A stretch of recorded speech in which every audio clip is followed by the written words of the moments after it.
Welcome to my final Stranger Things Season 3 episode review videos. This, of course, is the Season 3 finale. Before I get into that, though, pretty important, if you aren't caught up to the point where I am once you're watching Stranger Things, or you're just not entirely sure, then you definitely need to take the initiative and pay attention to the episode's title, which, of course, I'll mention, as well as put in the description. If that happens to be the case, if you're not caught up, it would be my recommendation that you don't watch this detailed review any further to avoid any potential spoilers. And full disclosure, thus far, I've seen every single episode of Stranger Things.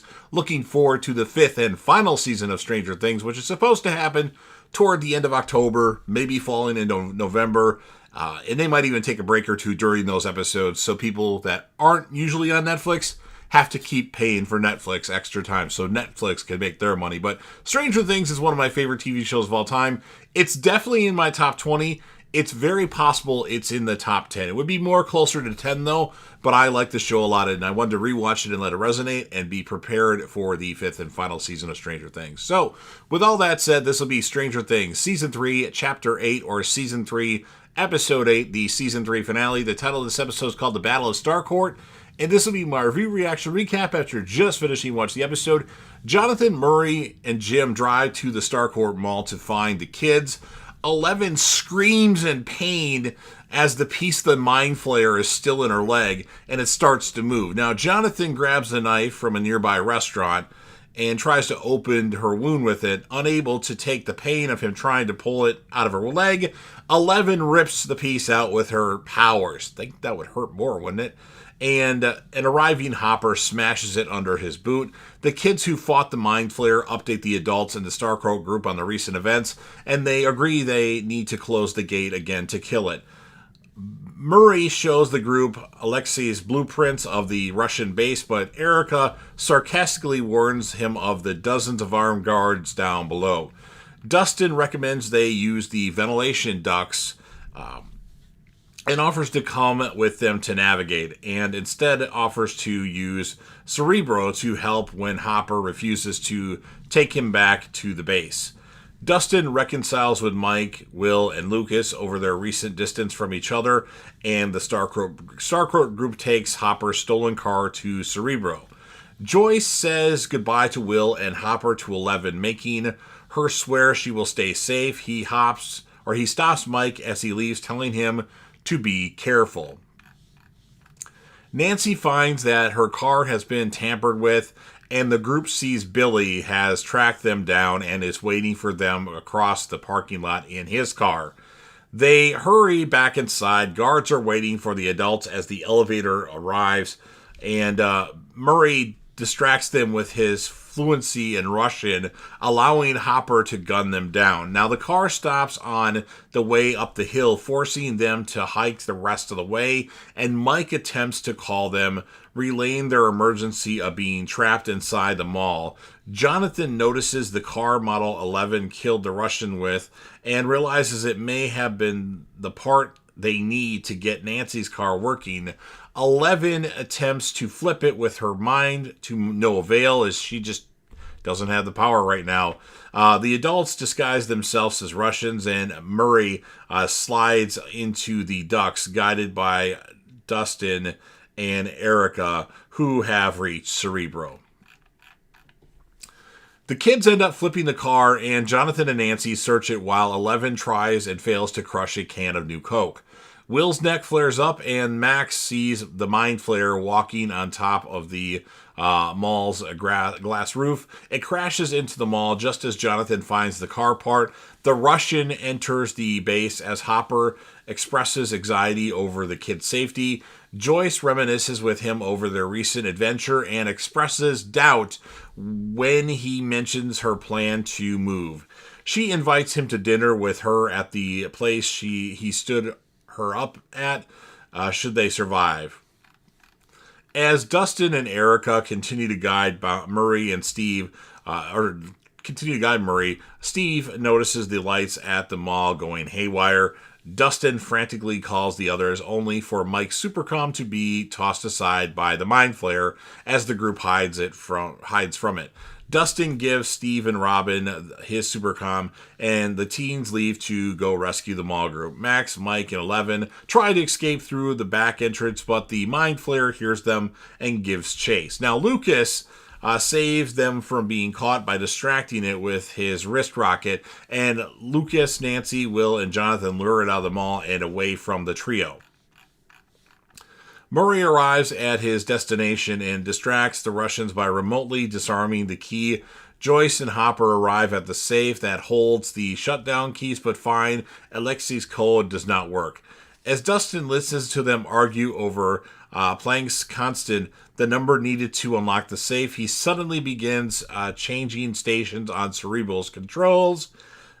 As Jonathan tries to start the car, Billy drives toward them at a high speed. Nancy tries to shoot him. Steve saves them by ramming his car into Billy's. The Mind Flayer follows the group outside, and Steve and Robin flee with the rest.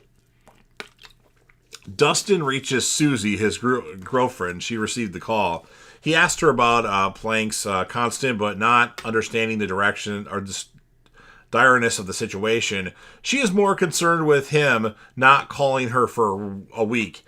Needing to satisfy her, Dustin reluctantly duets the theme from the Never-Ending Story. Never-Ending Story. I don't remember all the words, but it was one of the most random moments in a TV show series that I'm like, not this song, but then I kind of got into it a little bit. But the Never-Ending Story.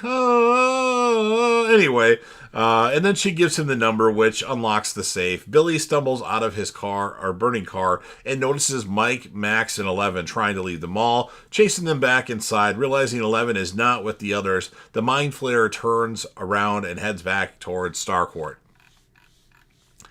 Billy corners the kids, and Max tries to bring him back to himself with personal details, which fails. He swiftly knocks out the kids and carries 11 back to the food court. He tells her to try and stay very still, the same thing he told the other flayed people before they were turned. The Mind Flayer returns to the mall and prepares to turn 11, but is stopped by Lucas's fireworks thrown by the returning kids. The Russian attacks Hopper and Joyce before they can turn the keys, and Hopper fights back. Their brawl going outside the safety of the control room and next to the key, where Hopper kills him by throwing him into the machinery. Max and Mike come to catch up with Billy and 11 to bring Billy back. 11 reminds him of the memories she saw of him with his mother. Billy then sacrifices himself to keep her alive, letting the Mind Flayer impale him with its tendrils. The machine malfunctions because of the Russian's body, trapping Hopper with it as Joyce uses a scrap of cloth to rid the keys and pull them at the same time. She stares desperately at Hopper, and he nods for her to destroy the key. She reluctantly does, closing the gate while squeezing her eyes shut. When she opens them again, Hopper has vanished, and the Mind Flayer collapses and dies. Billy apologizes to Max and dies from his injuries. Murray and a distraught Joyce flee into the ducts as more Russians arrive, and Dustin and Erica watch in awe as military helicopters converge on Hawking. Sam Owens, who we haven't seen since Season 2, leads dozens of soldiers into Starcourt, and they rescue Joyce and Bauman. Joyce and Will reunite in the front of the burning mall, and she weeps when she locks eyes with 11, who realizes that Hopper is dead. Well, we didn't see him die. We just didn't see him. He vanished. And then we go 3 months later. The burning of Starcourt becomes a national sensation, and the deaths of the flayed are blamed on it, as well as Hopper, who is decorated as a hero. Larry Klein is arrested for the various abuses of power. Steve and Robin get jobs at the family video store under Keith. The Byers family and 11, now living with them, are finishing packing their things with the help of their friends to move to California. Max and Lucas tease Dustin by singing the theme from the Never-Ending Story. Turn around, tell me what you want to be. I don't know why I keep doing that, but anyway. And while Will donates his Dungeons and Dragons board, insisting to Mike that he could never join another group's party. Dustin and Lucas give Erica her own board. Jonathan and Nancy tearfully prepare to end their relationship, while Eleven again attempts to use her powers. She and Mike make plans to meet at Thanksgiving, and she reveals she heard him say he loves her at the cabin, telling him she loves him too before they kiss. Joyce folds up Hopper's police coat and finds his speech for Eleven and Mike inside. She gives it to Eleven. In the speech, Hopper thanks her for helping him love again and reminisces about the days when it was just them, but acknowledges that she is older and more mature, and finishes by referring to himself as her father and asking her to keep the door open 3 inches. A sobbing Eleven, in a heartfelt moment, tells Joyce she is ready to leave as she finishes the letter, and the group says goodbye to each other before the Byers family and Eleven drive away. Mike takes one last look at the house before biking off with his friends.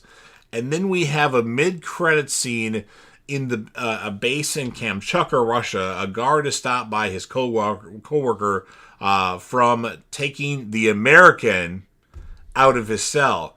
They instead take another prisoner out of and lock him in a cage where he is fed to a fully grown Demogorgon, ending the episode and the season. So a really good episode of Stranger Things.